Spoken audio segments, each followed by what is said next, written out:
guess we'll go over just how to get breastfeeding off to a good start.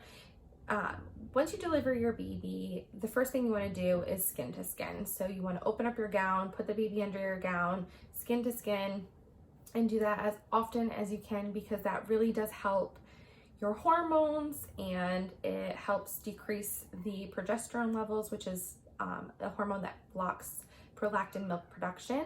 And as that progesterone leaves the system, the prolactin kind of like fills in those gaps. And that is a really, really important foundation for establishing your milk supply.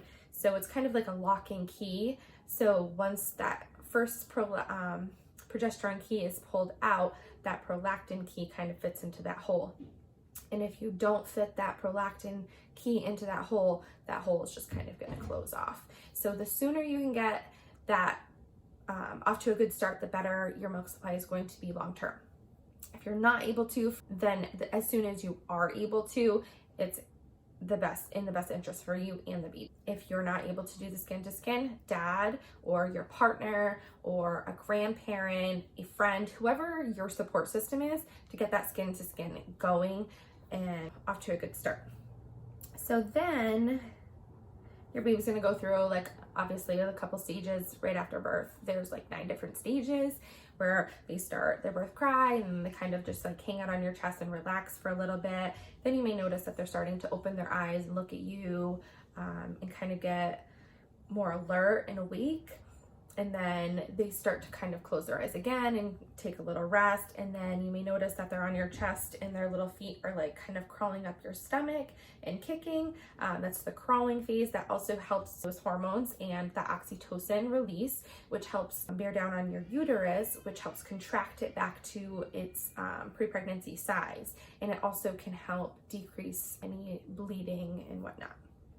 So then the baby is going to start like kind of looking around. So at that point, the baby may start tilting to either side, kind of like crawling up and like scooting to one direction or the other. They're just getting familiarized with their new surroundings. They've never been touched before. They've never been held before. They've never heard all of these loud sounds. They've never seen all of this light. It's a whole different world for them. The smells, everything is overwhelming at first. So they're kind of just getting acclimated to their new surrounding, and you being the center of their universe and familiarizing themselves in their safe place.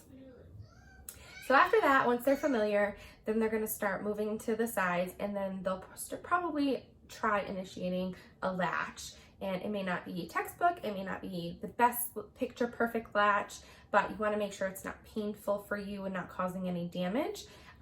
It's not going to be an extravagant feeding, but it's going to be a feeding. And trying to get a feeding done within the first hour to 2 hours of life is very important.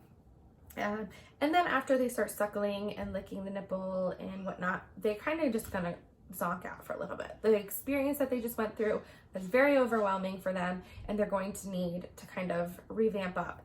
Now, in the first 24 hours of life, they're usually pretty sleepy, you're pretty exhausted, so try to take advantage of that opportunity to get some rest as much as you can, because that is also going to help you healing and your milk production and your patience, your sanity. It's really important for you to get your rest. So if you don't get a lot of feedings in the first 24 hours, we like to see just a few good feedings, which I'll talk about what a good feeding looks like a little bit later. So you want to make sure that if your baby's too sleepy to actually feed every 3 hours or so, that you're doing some skin to skin in place of those feedings to help with those hormones. And like I said, that locking key where you want to fill in those gaps and, prime those receptors for establishing a good milk supply. So that's basically the beginning of right after delivery.